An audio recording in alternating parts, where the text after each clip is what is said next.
Boa tarde a todos vocês. Gostaria de agradecer ao tempo de vocês, a presença de todos aqui, e principalmente agradecer as pessoas as quais eu estou representando aqui. Davi Bastos, engenheiro de operação na Anglo-América, perfuração e desmonte. José Silva Corsini, gerente de assistência técnica da Enerx Britanite. Aurélio Garcia, que é coordenador de perfuração e desmonte na Anglo-América do projeto Minas Rio. A Luana, que era estagiária na época e ajudou na coleta de dados. Todos vocês foram fundamentais. Também a equipe da OS Anglo-América. Tá? Esse trabalho ele partiu da necessidade de a gente oferecer uma solução premium ao nosso cliente no projeto Minas Rio, onde se tinha uma necessidade de melhoria da fragmentação através da utilização e conhecimento dos tempos ótimos realizados ali nesse site. O projeto Minas Rio ele é marcado por uma grande variabilidade geológica do depósito, onde você tem rochas que variam uma resistência desde 5 megapascal, chegando até mesmo a 250 megapascal. Eles dividem o site em 3 domínios litológicos diferentes. São esses o itabirito friável, o itabirito semicompacto e o itabirito compacto.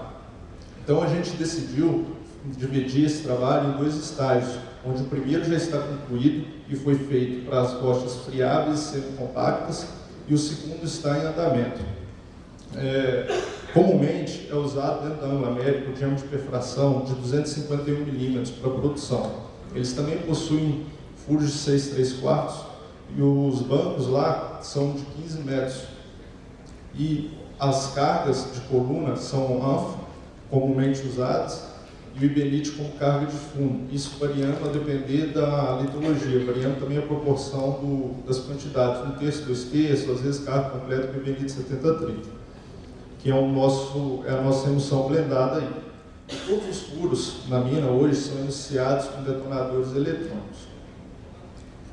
Então, uma restrição que eles tinham dentro do site, que o tamanho máximo dos blocos não poderiam ultrapassar os 750 milímetros, devido à abertura do gritador. Logo após, a gente queria otimizar esse desmonte através de gerar impactos positivos nas operações água abaixo, principalmente aquelas relacionadas à comunição, ou seja, britagem e moagem, nesse caso. Tudo isso poderia vir a gerar para a mina um aumento de throughput, um aumento da produção utilizando os mesmos recursos ali aplicados.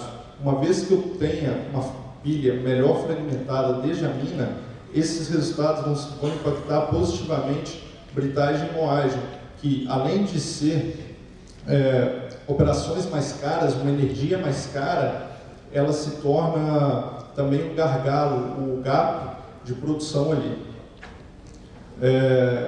Então, tudo isso que foi pensado seria um uso dos recursos de maneiras mais eficientes, que é exatamente o conceito-chave da sustentabilidade.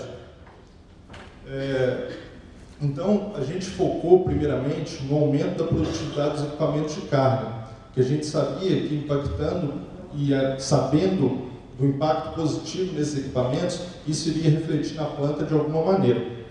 Então, para isso, sempre se fala em buscar reduzir o tamanho dos fragmentos, mas tem um outro fator-chave aí também, que é o índice de uniformidade. Esse índice, ele fala sobre quão homogêneos são as diferentes frações. Então, não adianta eu ter uma pilha muito fragmentada, mas com muito bloco também. Então, a gente busca uma certa uniformidade nessas distribuições de tamanho aí. E, com esses resultados, a gente impactaria aí nos processos seguintes ao desmonte de rochas, principalmente os processos relacionados à comunição. Então, como eu já mencionei, esse estudo, o que eu estou apresentando aqui, foi feito em um único domínio das rochas friáveis e semicompactas, sendo os resultados aqui só para este domínio. O posterior, que são as rochas compactas, ainda está em andamento. Isso vem de encontro a gente achar uma solução não simplesmente para o cliente, mas dentro do próprio cliente, dentro do próprio depósito, da própria mina, tem-se diversos domínios onde se busca soluções personalizadas para cada domínio, para cada tipo de rocha ali existente. A gente, como metodologia, a gente tentou criar uma linha base, 3 desmontes com as atuais condições, os atuais parâmetros utilizados, e 3 desmontes com as modificações que a gente iria sugerir. Dentro disso, a gente conseguiria validar os ganhos das modificações realizadas. Toda essa metodologia, ela tem como base e parâmetro central o estudo de caracterização sísmica em campo curto, onde eu instalo 2 geofones dentro da bancada, eu cimento esses geofones dentro desses furos, e aí eu detono cargas conhecidas, onde eu conheço o explosivo que está ali e a quantidade dessa carga. E aí foram criados, nessa situação, 2 modelos, um para o ANFO e um para o IBNIT 7030, pois o comportamento da onda ali gerada é completamente diferente para ambos os casos. Logo após isso, a gente cria um modelo de atenuação de vibrações e captura também as características únicas daquela onda gerada. E, em cima disso, a gente baseia todo o nosso modelo na determinação do PPV crítico. E aí, que é de suma importância, a gente conhecer o maciço que está ali. Esse PPV crítico nada mais é que a determinação de zonas que são, digamos, danificadas pelo explosivo. Onde você vê na figura aqui o 1, é a que a gente chama de zona de pulverização, onde o maciço ele se transforma em pó, uma zona onde é muito agressiva, onde o explosivo consegue atuar. Logo após, nós vamos para uma zona de fraturamento intenso, onde ocorre fragmentação do maciço. E daí em diante, a gente tem apenas aparecimento de novas fraturas e a extensão de fraturas já existentes. Além disso, a onda capturada ela apresenta características únicas, principalmente no que diz respeito ao comprimento de onda, a amplitude gerada por uma carga explosiva, como essa amplitude se reduz com a distância e a frequência gerada. Em posse de todas essas informações, foram criados diversos mapas de calor para diversas situações onde se levou em conta parâmetros como afastamento, espaçamento, diâmetro, mas também a temporização entre esses furos. Diversas situações foram estudadas onde a gente chegou numa melhor temporização, mantendo a mesma malha, esperando uma fragmentação e uma produtividade melhor das escavadeiras. E aí, lá naquela nossa primeira ideia de poder fazer 3 desmontes antes, 3 desmontes depois, infelizmente, isso não era o suficiente. Porque dentro da mina, a gente tinha uma grande presença de finos gerados durante o desmonte. E por nossa metodologia, a gente iria quantificar esses ganhos através da análise de fotografias, utilizando softwares como o Split e o IPFrag. Só que com essa grande presença de finos, isso se torna impossível. Então, a gente começou a buscar o outro lado.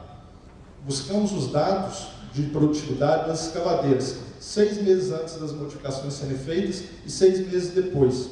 Na mina, hoje, possui 2 tipos de escavadeiras principais, que é a PC 5000 e a PC 5500 e PC 4000. Foram analisados um total de 45.781 dados de produtividade ao longo desse período. Então, a gente chegou foram rodados vários testes estatísticos, média, distribuição normal, mas principalmente o teste de hipótese T, onde eu pude comprovar que, pelo menos, a diferença com um intervalo de coeficiente de confiança de 95%, que essa diferença de produtividade do antes e depois era de 250 toneladas por hora, das escavadeiras de menor porte. Já para as escavadeiras de maior porte, usando a mesma metodologia de testes estatísticos, a gente obteve um resultado de 50 toneladas por hora de aumento de produtividade com as novas configurações.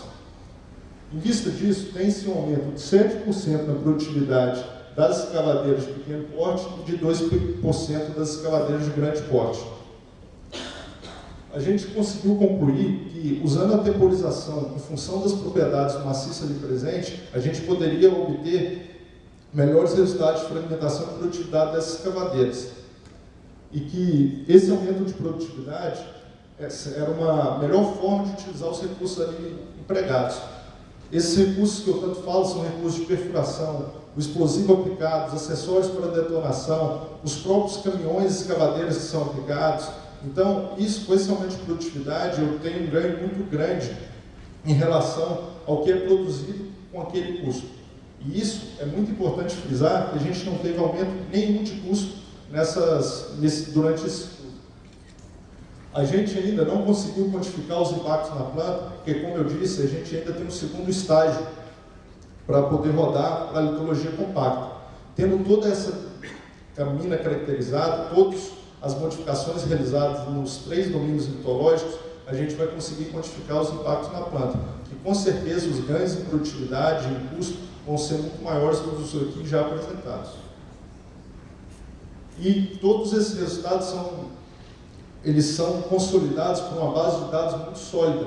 Como eu apresentei, foram analisados 1 ano de produtividade das escavadeiras, totalizando 45 mil dados mais que suficientes para caracterizar ali aquela população de produtividades da realidade da operação. Muito obrigado pelo tempo de vocês.